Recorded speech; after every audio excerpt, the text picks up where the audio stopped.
Hello, everybody. Welcome to our first episode of the Homeland Divulged 2022-2023 spring semester. I'm Austin Ritchie, senior in the Homeland Security program, and I'll be one of your co-hosts. Before we get started, I'd like you to meet the rest of the team, and I'd like them to introduce themselves.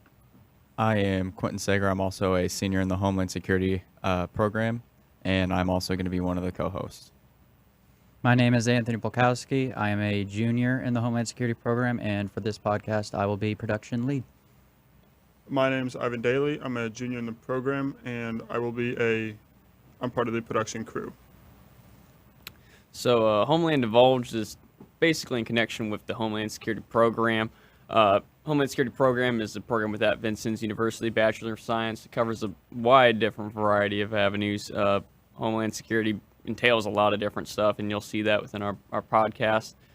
All sorts of different topics we're going to be talking about, ranging from police operations, major incidents within the world, whether they be terrorism, whether they be natural disasters, man-made disasters, just current events, really. Homeland Security covers it all, really.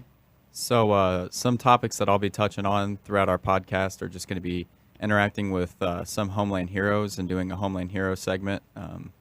So one of the cool things is there's so many different agencies all combined into the Department of Homeland Security. So there's 22 of them, and I mean there's just such a different outlook from each agency, and bringing everybody in, it gives us a different look for our students as well as our listeners to like some of the things going on in our world and how it's affecting them and how to help them out, help the community out, and just overall bringing a more in-depth look of Homeland Security. And I think another big thing, too, we like to touch on, we're definitely going to be touching on this semester, is the private sector. You know, I think when people think of Homeland Security, they think of, everything's federal. We're dealing with a lot of stuff regarding, the federal government, especially in our program. But definitely want to cover the private sector, too, and that's going to be a really big thing. Basically, what they do, I think that kind of can go under the umbrella, too, in regards to Homeland Security. So definitely going to be talking about that this semester. Hopefully we can get some individuals that are from the private sector to possibly speak about what they do.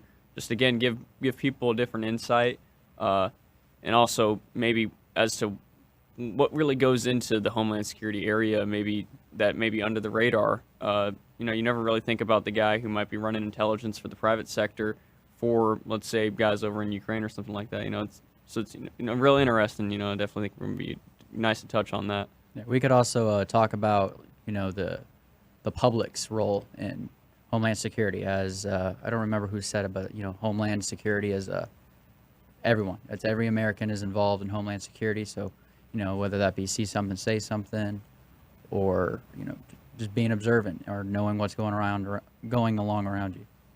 Exactly. I think the big status with current events, if you may not be necessarily involved directly with what's going on, but everybody's affected by it. The price of gas changes all the time. So I mean, that's something that's involved in Homeland Security. Yeah, and current events has a lot to do with gas prices. Definitely, yeah. So if you're not in the know-how, you're not going to know what's going on. So that's something we really want to look at.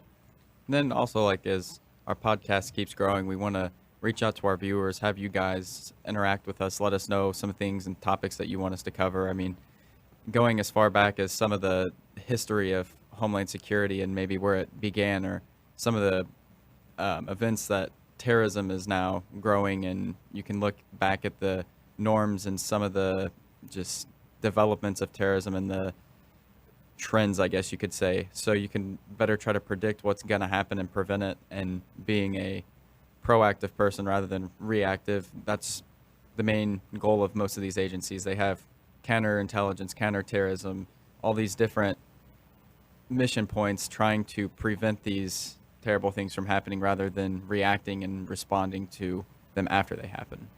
Yeah, I mean, like I said, with our program, we're not just looking at the book. It's history repeats itself. It's nice to see what was going on or what led to our current history, but we're keeping with the know-how, making sure we're keeping up with what's going on and what we may predict or see what's going on. It's good to look at these events and think, hey, what could be the outcome of this event? What could happen, what couldn't happen.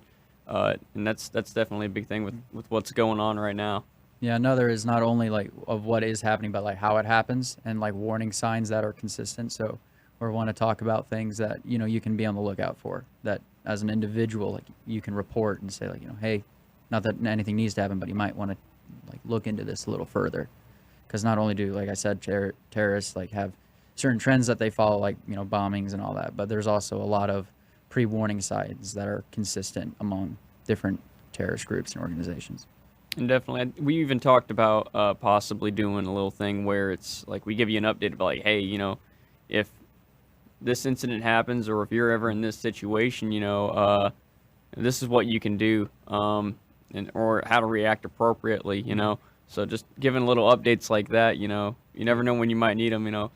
Say, you know, how to do such and such action, you know, like let's say if you're stuck on the side of the road, you know, what are you going to do, you know, stuff like that. You know, make sure you pack your car with like clothes, you know, for the winter, you know, make sure you have like, you know, coat, gloves, stuff like that. Just something small like that, you know, could definitely help somebody out. Yeah, that's the segment I look forward to the most, is just the small things that, you know, we can tell people to keep them safe and our country safe. You know, like if you're going on a, you know, we'll talk about this later in a future episode, I'm sure, but just a quick summary of the, you know, this Department of State can tell you travel advisories, you know, this country's not a good place for Americans to visit right now due to whatever reason. So like small things like that is, you know, something that takes 5 minutes, maybe even a minute of your time, but can affect you or someone else around you, I think is the main thing I look forward to. Yeah, I think it's the small things like that, you know, that may get overlooked definitely in Homeland Security, you know, and that's, I guess that's a big part of Homeland Security. It's, you know, homeland, you know, it's, you know, where you are, you know, so, you know, the way your community reacts or what they know is, you know, going on, you know, that definitely helps with, you know, the overall Homeland Security, you know, so just small things like that. I think that's real cool.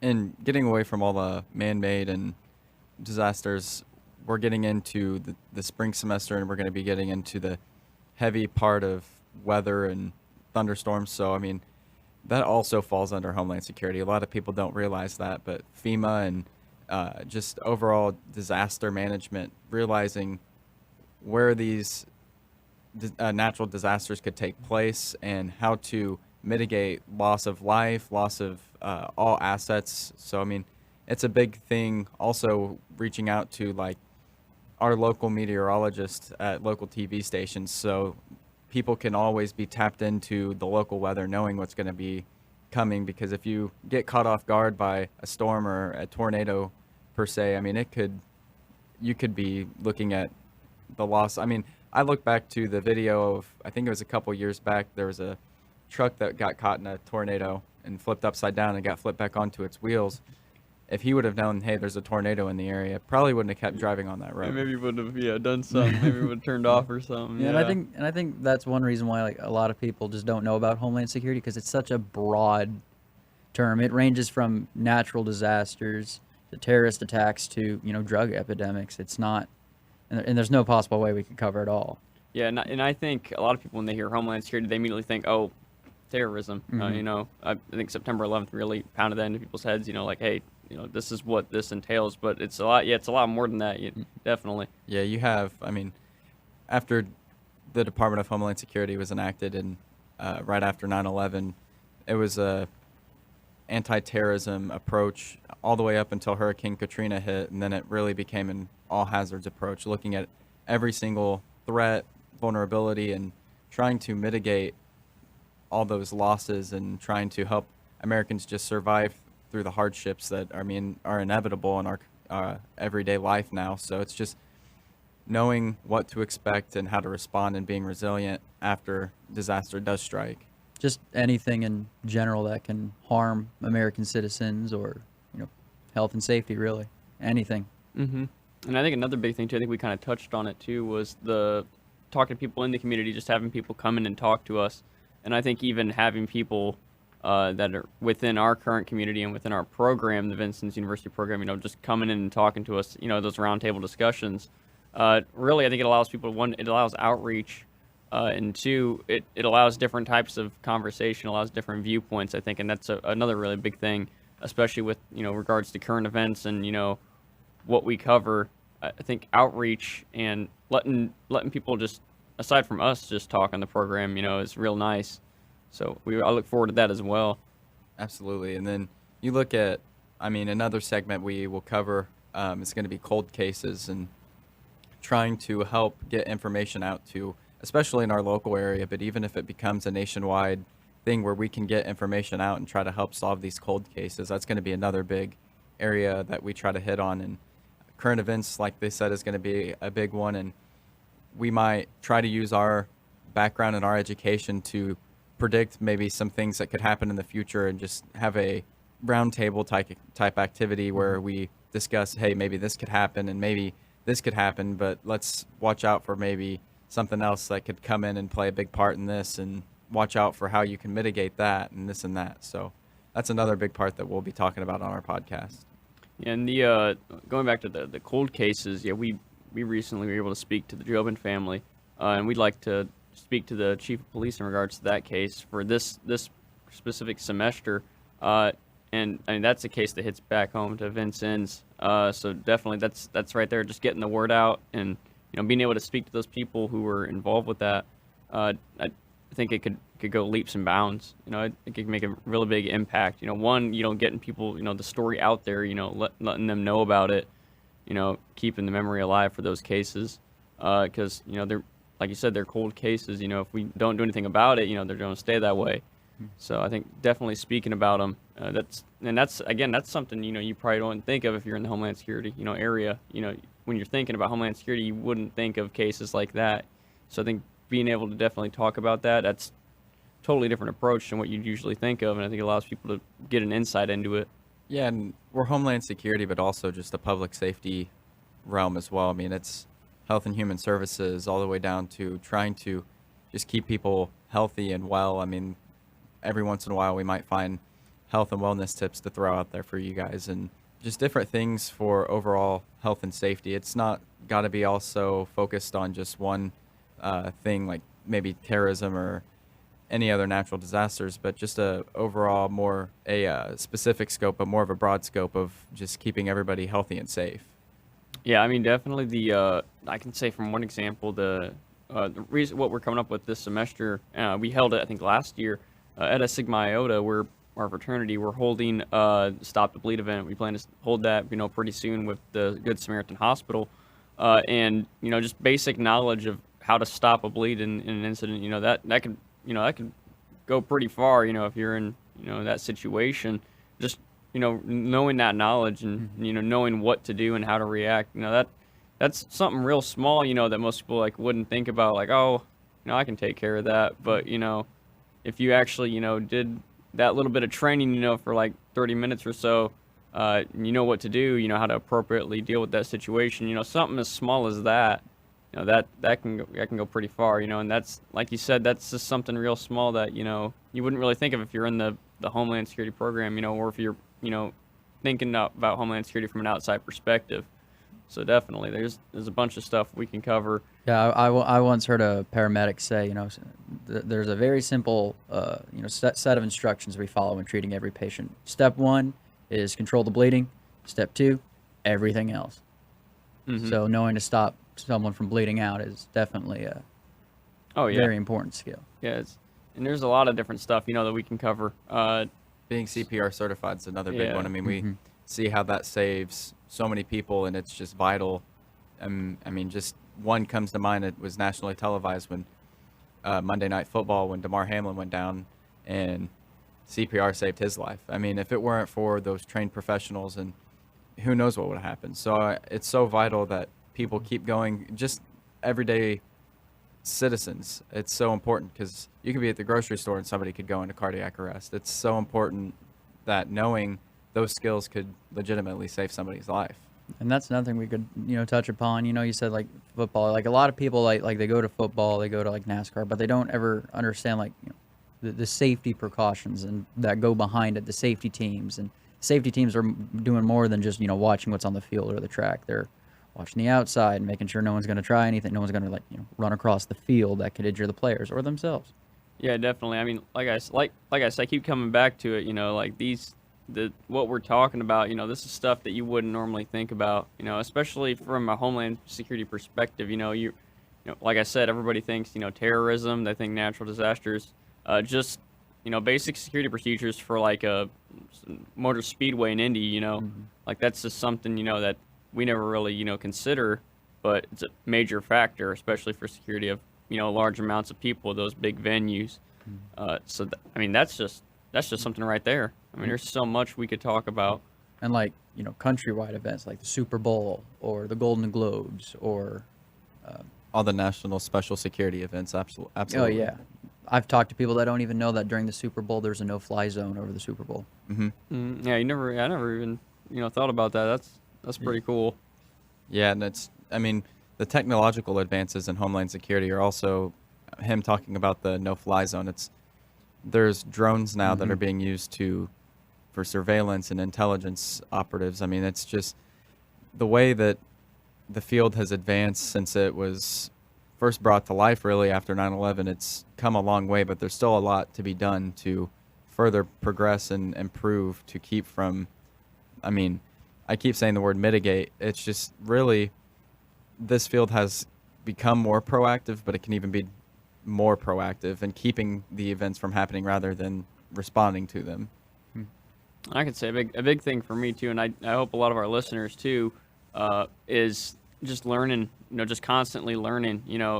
I'm a senior in the program, and there's still stuff that I learn every day, going to the classes or doing my own research, and it's real nice to, learn something new every once in a while, especially about this topic. If you're interested in this topic, it's always nice to learn something new, and I really look forward to sharing a lot of the information that we can gain and just talking about this stuff, because there's just so much going on out there. Absolutely. And another one, like I said already, getting our viewers involved. You guys can contact us. We'll have contact information out for ways you guys can also send in stuff you want to hear talked about or covered, or if there's a current case being covered or national coverage and you just don't understand what's going on, maybe we can get in contact with people and divulge the information that we find so you guys can see what's going on. That's another thing that I think we've touched on, but we want to bring in guest speakers. Ada Stigma Iota brings in a lot of guest speakers from all sorts of different departments to the campus, but we could probably see if we could get them on the podcast for a little bit as well. Oh yeah, I think that'd be fun. Yeah, because like we say, this semester, this 2023 semester, we got some big speakers coming in so far. And I definitely think if we can have some people from, like I said, the private sector, just different avenues come in and talk.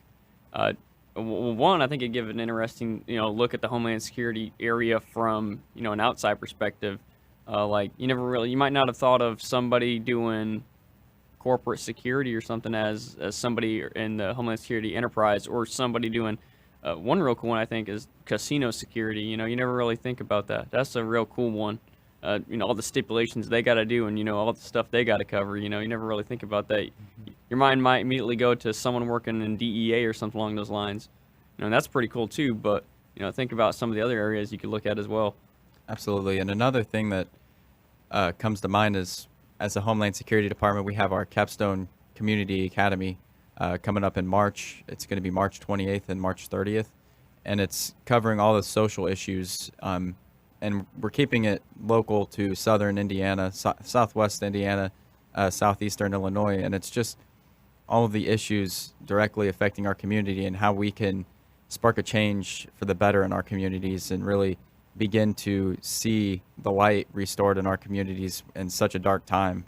Just bringing joy back to our communities in a variety of different ways. So that's another thing to think about if you're in the area, or even if you wanted to take some time coming to an event like that and just gaining a more knowledge and educating yourself on some of the issues that are going on in your community and how you can maybe help be the change. I could say so far we're a few weeks into that program, and some of the topics we've come up with and what we're talking about, I never really thought about them, until we brought them up. And we'll go further into that, once we get further into that and start continuing to go on with this program, we'll eventually talk about that. But yeah, that program has really opened my eyes a lot about different stuff that's going on in southern Indiana that I didn't really think about, and I think that's going to be real interesting. It's going to be a nice program. Definitely can't wait to talk about that. Absolutely. All right, well, looks like that's all we got time for today. So I think we covered a lot of different stuff today, guys. So I look forward to continuing to talk this semester and the 2023 spring semester for the Homeland Divulged program. If you're looking for us, you can find us on YouTube. You can find us on Instagram and Facebook at VU Homeland. That's our main page, and you can contact us there. And so we look forward definitely to looking and talking to you guys later on. If you guys want to say any final remarks.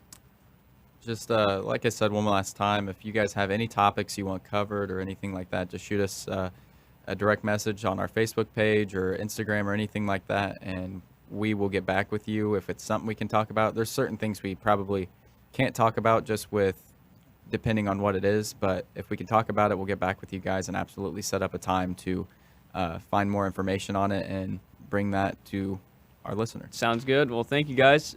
We appreciate it. And we look forward to talking to you this semester. That is VU Divulged, Homeland Divulged.